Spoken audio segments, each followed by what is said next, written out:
O cumprimento da norma moral ocorre quando? Ocorre pela convicção íntima de seu destinatário. A resposta correta é: ocorre pela convicção íntima de seu destinatário. Bárbara e Anita firmam entre si um contrato de compra e venda de uma casa de alvenaria. Combinado o valor e as condições de pagamento, as partes assinam o instrumento contratual. A situação acima narrada é claro o exemplo de relação de que tipo de direito? Direito privado. Resposta correta: direito privado. Conforme estudado em sala, um dos grandes objetivos do direito é controlar a vida em sociedade, ou seja, ordenar a sociedade, e diante disso, vamos assinalar a alternativa que contém uma informação correta. Para ordenar a sociedade, o direito se utiliza, por exemplo, de sua função preventiva, a partir da qual busca impedir que os conflitos tenham início.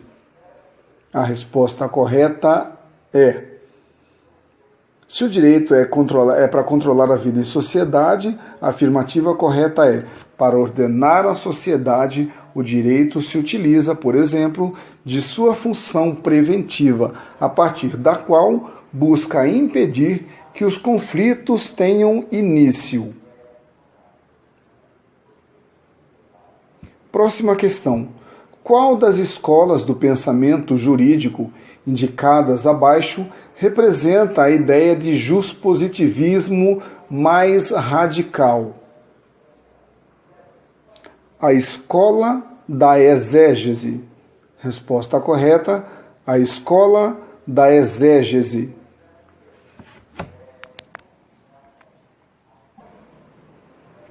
Bom, vamos aqui a algumas afirmativas. Prestem atenção. Sobre a teoria do ordenamento jurídico, é correto afirmar que o ordenamento jurídico é um sistema formado por diversas normas que têm vigência em determinado local, havendo entre elas uma relação de interdependência, servindo uma de fundamento de validade para outra. Norma é gênero, da qual são espécies, regras e princípios. As normas disciplinam uma determinada situação. Princípios são diretrizes gerais de um ordenamento jurídico, disciplinando uma multiplicidade de situações.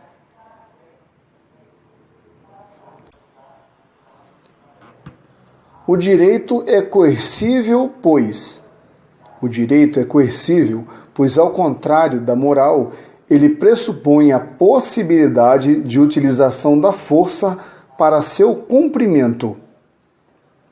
Repetindo, o direito é coercível, pois, ao contrário da moral, ele pressupõe a possibilidade de utilização da força para seu cumprimento. Próxima questão. Paulo Nader, Introdução ao Estudo do Direito 2009, afirma que a norma jurídica deve atingir o maior número possível de situações, regulamentando os casos dentro de seus aspectos de semelhança, ou seja, como acontecem regularmente. Se a lei pretendesse alcançar todos os casos a partir de seus detalhes, como ocorrem particularmente, a partir de incontestáveis possibilidades, além de se produzir códigos e leis muito extensos, não seria possível atingir os objetivos das mesmas, pois os acontecimentos e fatos da vida social podem facilmente ir muito além da imaginação do homem, culminando em acontecimentos novos e, por isso, não previstos anteriormente. O autor, ao qual nós citamos, o Paulo Nader, nesta frase aborda a seguinte característica de que norma? Da norma de abstração.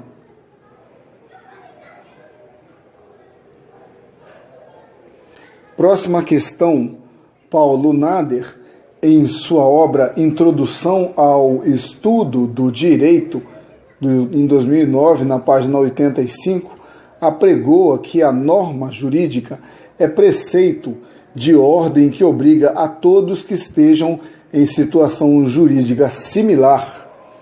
Essa característica da norma é chamada de quê? Generalidade. Resposta correta, generalidade.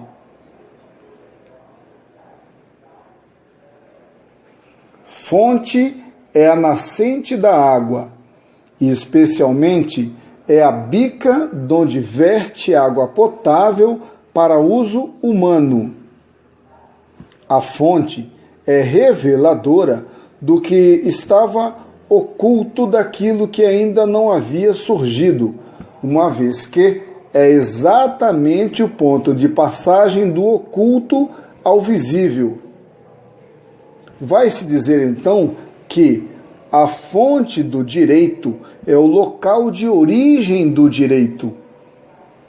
Uma frase de Risato Nunes. Podemos afirmar quanto a isto e a este, que o seguinte é o costume que se revela como fonte formal, não estatal, secundária em nosso ordenamento jurídico. A resposta correta é: o costume se revela como fonte formal, não estatal, secundária em nosso ordenamento jurídico. Próxima questão.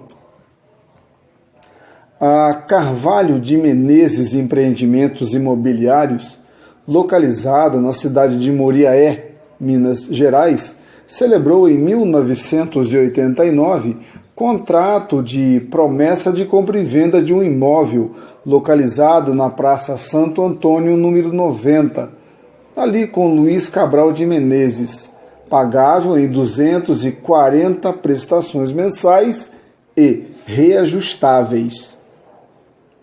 Faltando 95 parcelas, Luiz, sem condições financeiras, interrompe os pagamentos, o que acaba por figurar descumprimento contratual por infração de cláusula do compromisso de compra e venda. Tendo regularmente notificado o Luiz, a companhia ajuiza a ação visando o término do contrato, destacando a cláusula que prevê a rescisão total no caso de atraso de mais de 3 prestações, o que de fato ocorreu. Assim como a perda de todas as parcelas pagas. Em sua defesa, Luiz alega ser injusta e abusiva a cláusula que impõe a perda das parcelas pagas, inclusive porque representam muito mais da metade do total contratado. Afirma que o Código de Proteção e Defesa do Consumidor, vigente a partir de 1990, impõe pena de nulidade das cláusulas abusivas. Assim, requer que o juiz declare a nulidade daquele dispositivo do contrato, determinado a devolução das importâncias pagas. Sobre o caso acima, o correto a afirmar é o quê? O juiz não deve reconhecer a incidência das regras do Código de Proteção e Defesa ao Consumidor no caso acima, neste caso que citamos agora, pois este só entrou em vigor 1 ano após a realização do contrato e estamos diante do ato jurídico perfeito.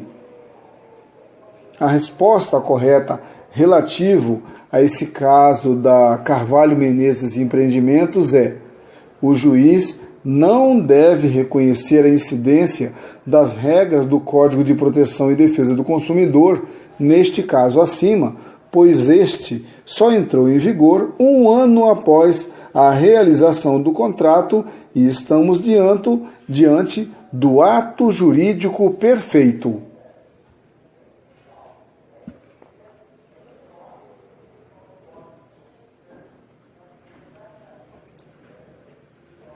Vamos assinalar as afirmativas abaixo. Vamos analisar, né?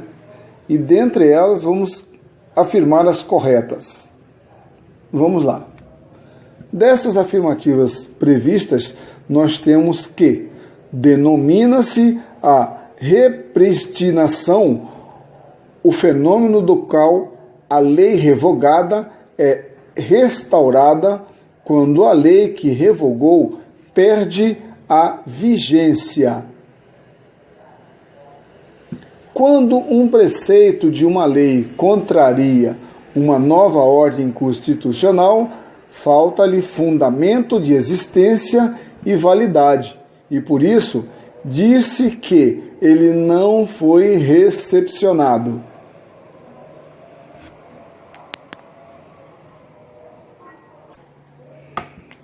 Para massificar o conhecimento, vamos retornar aqui à questão da fonte e a nascente da água. Prestem atenção. Fonte é a nascente da água, e especialmente é a bica de onde verte a água potável para o uso humano.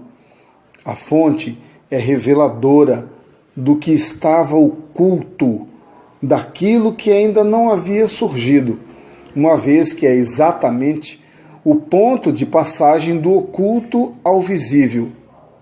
Vai-se dizer então que fonte do direito é o local da origem do direito. Isso é uma frase de Risato Nunes. Então podemos afirmar quanto a este o seguinte: prestem atenção. O costume se revela como fonte formal, não estatal secundária, em nosso ordenamento jurídico.